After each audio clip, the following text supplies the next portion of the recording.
भारत के अंदर आपस में चल रहे ब्रह्मास्त्र और अमेरिका ले रहा मजा।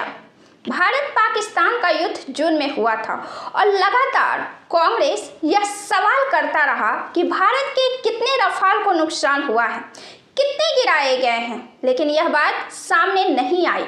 अमित मालवीय ने इसे यह कहकर कांग्रेस की आलोचना की कि यह देश से जुड़ा सुरक्षा का मुद्दा है और इसे वैसे संवेदनशील परिस्थितियों में उजागर नहीं किया जा सकता है। यह देश की सुरक्षा को खतरे में डाल देगा। अमेरिका हमेशा यह दावा करता रहा कि उसने भारत और पाकिस्तान को युद्ध रुकवाया है।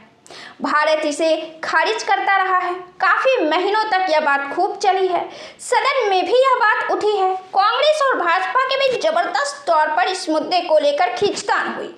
इस सवाल का जवाब जब भी कांग्रेस ने मांगा तो भाजपा पार्टी ने इसे दकियानुसी ही करार दिया। लेकिन एक बार नहीं, कितनी बार डोनाल्ड ट्रंप ने यह दावा किया कि उसने युद्ध विराम लगवाए हैं। अब तो अमेरिका ने यह दावा कर दिया कि युद्ध में पाकिस्तान ने भारत पर बढ़त बनाई। भारत की 6 रफाल को पाकिस्तान ने मार गिराया। अमेरिकी कांग्रेस की एक रिपोर्ट में यह दावा किया गया है कि भारत के साथ संघर्ष में पाकिस्तान का पलड़ा भारी रहा है। रिपोर्ट में एक जगह ये कहा गया है कि पाकिस्तानी सेना की 4 दिन के संघर्ष के दौरान भारत पर हासिल की गई सफलता में चीन के हथियारों की भूमिका देखी गई है। 45 पन्नों की इस रिपोर्ट में एक हिस्सा दक्षिण और मध्य एशिया में चीन के रणनीतिक प्रभाव को बढ़ाने के बारे में है। यहीं पर भारत और चीन के बीच तनाव घटाने के लिए हुई उच्च स्तरीय सैन्य बैठकों का भी जिक्र किया गया है। साथ ही एससीओ बैठक में शामिल होने के लिए प्रत्यानजिन जाने को भी रेखांकित किया गया है। रिपोर्ट में इस बात का भी जिक्र है कि संघर्ष के बाद अलग अलग देशों में चीन के दूतावासों ने भारत पाकिस्तान संघर्ष में अपने हथियारों की सफलता की प्रशंसा की। रिपोर्ट में कहा गया है, पाकिस्तान की ओर से भारत में इस्तेमाल होने वाला फ्रांसीसी रफाल लड़ाकू विमान को गिराने में चीनी हथियारों के इस्तेमाल का खास तौर पर एक बड़ा सेलिंग पॉइंट बनाकर पेश किया गया। इस संघर्ष में पाकिस्तान ने भारत के 6 रफाल विमान गिराने का दावा किया था। हालांकि भारत ने पाकिस्तान के इस दावे की कभी पुष्टि नहीं की और इस बारे में कोई जानकारी नहीं दी गई है कि संघर्ष में उसके कितने विमानों को नुकसान पहुंचा था और ये कौन से विमान थे। यह काफी चौंकाने वाला मामला तो है ही। देश के अंदर जब सवाल थे तो इसे विपक्ष पर अपरिपक्वता होने का आरोप लगाकर या कभी देश की सुरक्षा जैसी बातों का हवाला देकर भारतीय जनता पार्टी के नेताओं ने अपनी पीठ थपथपाने की कोशिश की। लेकिन पूरी दुनिया में डोनाल्ड ट्रंप का ढिंढोरा पीटने वाला बयान पर कोई जवाब स्पष्ट नहीं हो सका है। अब चीन के दूतावास अंतर्राष्ट्रीय स्तर पर अपने लड़ाकों की प्रशंसा करने और अपनी बिक्री बढ़ाने के उद्देश्य से भारत पाकिस्तान युद्ध की चर्चा कर रहा है और यह प्रसार कर रहा है कि भारत के 6 लड़ाकू विमान को पाकिस्तान ने गिराया था। अब इस पर भारत सरकार की तरफ से क्या एक्शन होगा, क्योंकि विपक्ष के द्वारा पूछे गए सवाल को तो दकियानुसी करार दे दी जाती है। लेकिन अंतर्राष्ट्रीय स्तर पर जिस तरह से प्रचार किया जा रहा है उसके जवाब में भारत सरकार क्या कहेगी, इस बात का खुलासा होने पर कांग्रेस और तृणमूल कांग्रेस एक साथ आ चुकी है। कांग्रेस के वरिष्ठ नेता और राज्यसभा सांसद जयराम रमेश ने इस रिपोर्ट को लेकर पीएम मोदी और केंद्र की एनडीए सरकार को निशाने पर लिया है। उन्होंने रिपोर्ट के कुछ दावों का जिक्र करते हुए लिखा है कि राष्ट्रपति ट्रंप ने अब तक 60 बार दावा कर चुके हैं कि उन्होंने ऑपरेशन सिंदूर को रोक दिया था।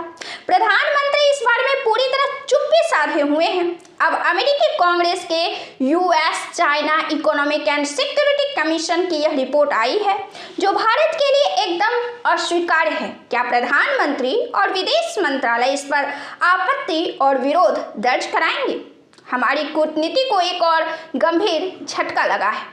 वहीं तृणमूल कांग्रेस के सांसद सागरिका घोष ने जयराम रमेश के बयान पर एक खबर को कोट करते हुए लिखा, ये बेहद चौंकाने वाला है। एक आधिकारिक अमेरिकी रिपोर्ट कैसे अप्रैल में हुए पहलगाम आतंकी हमले को विद्रोही हमला कह रही है और 4 दिन के ऑपरेशन सिंदूर में भारत पर पाकिस्तान की सैन्य सफलता की बात कह रही है। आखिर मोदी सरकार भारत के पक्ष में सबूत देने और कूटनीति में नाकाम क्यों रही?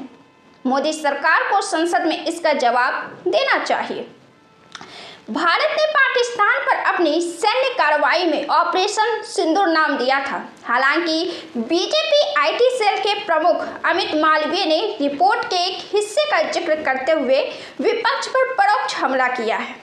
उन्होंने लिखा है, असल सवाल ये है कि चीन के नैरेटिव को कौन लोग बढ़ चढ़ाकर आगे कर रहे थे, कौन लगातार कितने विमान गिरे जैसे आंकड़े मांगते रहे, जबकि भारतीय वायुसेना साफ कह चुकी थी कि उसकी सभी संपत्तियां सुरक्षित हैं और संघर्ष के दौरान ऑपरेशनल जानकारी साझा करना देश की सुरक्षा को खतरे में डाल देगा।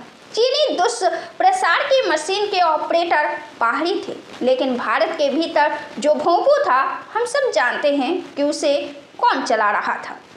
हालांकि एक दृष्टिकोण से देखा जाए तो ऑपरेशन सिंदूर ने अपने रणनीतिक उद्देश्यों को पूरा किया और भारत ने एक बड़ी जीत हासिल की। सिर्फ 4 दिनों की सोची समझी सैन्य कार्रवाई के बाद भारत ने एक बड़ी जीत हासिल की। ऑपरेशन सिंदूर ने अपने रणनीतिक उद्देश्यों को पूरा किया और उससे भी आगे निकल गया। आतंकवादी ढांचे को नष्ट करना, सैन्य श्रेष्ठता का प्रदर्शन करना और एक नई राष्ट्रीय सुरक्षा सिद्धांत को दिखाना यह प्रतीकात्मक नहीं था, यह निर्णायक शक्ति थी जिसका स्पष्ट रूप से प्रयोग किया गया। भारत प्रतिशोध के लिए नहीं लड़ रहा था, वह प्रतिरोध के लिए काम कर रहा था। भारत ने पाकिस्तान में किसी भी लक्ष्य पर हमला करने की अपनी क्षमता का प्रदर्शन किया। आतंकी ठिकाने, ड्रोन केंद्र और यहाँ तक कि एयर बेस भी। इस बीच पाकिस्तान भारत के अंदर एक भी सुरक्षित क्षेत्र में घुसने में असमर्थ रहा। यह बराबरी नहीं है, भारत बहुत आगे था। इस वीडियो में इतना ही। अगर आपने हमारे चैनल को सब्सक्राइब नहीं किया है तो सब्सक्राइब करें। फेसबुक पर देख रहे हैं तो पेज को फॉलो करें, वीडियो को लाइक करें। बहुत बहुत धन्यवाद।